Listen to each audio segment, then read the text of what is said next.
నిన్న కన్నప్ప సినిమా నుంచి ఇంకో టీజర్ వదిలేరు నిన్న. అంటే ఇంతకుముందు టీజర్ 1 వచ్చింది, ఆ టీజర్ అస్సలు ఎవరికి నచ్చలేదు. బట్ మధ్యన ఒక పాట వచ్చింది, ఆ పాట మాత్రం అందరికీ నచ్చింది, బాగుంది కూడా. ఇప్పుడు టీజర్ 2 వదిలేరు. ఇప్పుడు 24 గంటల్లో ఈ రెండో టీజర్ని ఎంతమంది చూశారు అని చూస్తే బాగానే వచ్చాయి వ్యూస్. 9 మిలియన్ వ్యూస్ వచ్చాయి. 1 మిలియన్ అంటే 10 లక్షలు, అంటే 90 లక్షల మంది చూశారు. మంచి వ్యూస్ అని చెప్పాలి. మంచు విష్ణుకి, అది ఫామ్లో లేని హీరో అయినా కానీ అంత వ్యూస్ రావడం గ్రేటే. ఇక వ్యూసే కాకుండా చూసిన వాళ్ళు లైక్స్ కూడా పర్లేదు, బాగానే వచ్చాయి. 2 లక్షల లైక్స్ కూడా వచ్చాయి. సో నేను కూడా చూశాను, నేను కూడా లైక్ కొట్టాను. నాకు కూడా అంటే టీజర్ 1తో పోల్చుకుంటే టీజర్ 2 పర్లేదు. కొద్దిగా చాలామంది యాక్టర్లు కనపడ్డారు. మోహన్ లాల్, అక్షయ్ కుమారు, కాజల్ అగర్వాల్, మోహన్ బాబు, ఇంకా అమ్మాయి ఎవరు ఐశ్వర్య ఉంది. ఇలా చాలామంది కనపడ్డారు. అందరికంటే హైలైట్ మంచు విష్ణు ఎలాగో ఉంటాడు. హైలైట్ ఏంటంటే టీజర్ అంతా ఒక రకంగా ఉంది. లాస్ట్లో వచ్చిన మన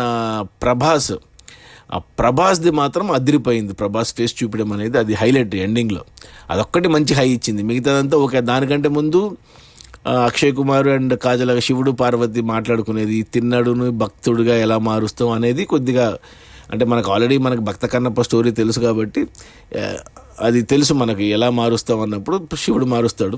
అంతకుముందు జరిగేదంతా ఇంకా తిన్నాడు, ఏదో తెగలు, గూడాలు, యుద్ధాలు అన్నట్టు పెట్టుకున్నారు. మరి సినిమాలో ఎంత ఉంటుందో అది తెలియదు. కానీ మరి దూర్జటి మహాకవి మీద రాసిన కన్నప్ప మీద తీస్తున్నా అంటున్నాడు.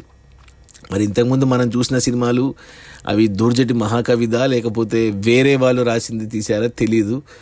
సో మరి చూడాలి మరి ఎలా ఉంటుంది ఏం కథ అని. బట్ అందరూ కూడా చూసేది ఈ సినిమాని కేవలం ప్రభాస్ కోసమే. అదైతే నిజం, ఎవరు ఒప్పుకోకపోయినా. ప్రభాస్ డబ్బులు తీసుకోకుండా యాక్ట్ చేశాడని చెప్పారు. సో బట్ ప్రభాస్ కోసమే చూస్తారు. మరి ప్రభాస్ రోల్ ఎంత ఉంది, ఎంత ఇంపాక్ట్ఫుల్గా ఉందనేది మరి చూడాలి. సినిమా బాగుంటే, ఒక పాట వచ్చినట్టు పాటలాగా సినిమా కూడా మంచిగా ఉంటే ఖచ్చితంగా హిట్ అవుతుంది. డేట్ కూడా ఇచ్చారు, ఏప్రిల్లో రిలీజ్ అనుకుంటా. ఏప్రిల్ 28, ఏప్రిల్ 20 ఎప్పుడు రిలీజ్ కూడా ఉంది. పర్లేదు, టీజర్ 1తో పోల్చుకుంటే టీజర్ 2 పర్లేదు అనిపించింది. ఎస్పెషల్లీ మన ప్రభాస్ షాట్ మధ్యన వచ్చిన ఒక పాట మాత్రం సూపర్. ఆ పాట పాడిన వాళ్ళు, తీసిన విధానం అంతా బాగా నచ్చింది నాకు పాట.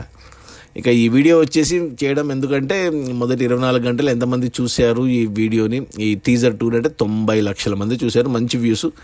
2 లక్షల మంది లైక్ చేశారు. పర్లేదు, ఓకే. మీరు కూడా చూసింటే ఓకే, చూడకపోయింటే యూట్యూబ్లో వెతకండి, కన్నప్ప టీజర్ 2 అని వచ్చేస్తుంది. ఒకసారి లుక్ వేయండి, నచ్చితే టీజర్కి లైక్ వేసుకోండి. Okay, bye.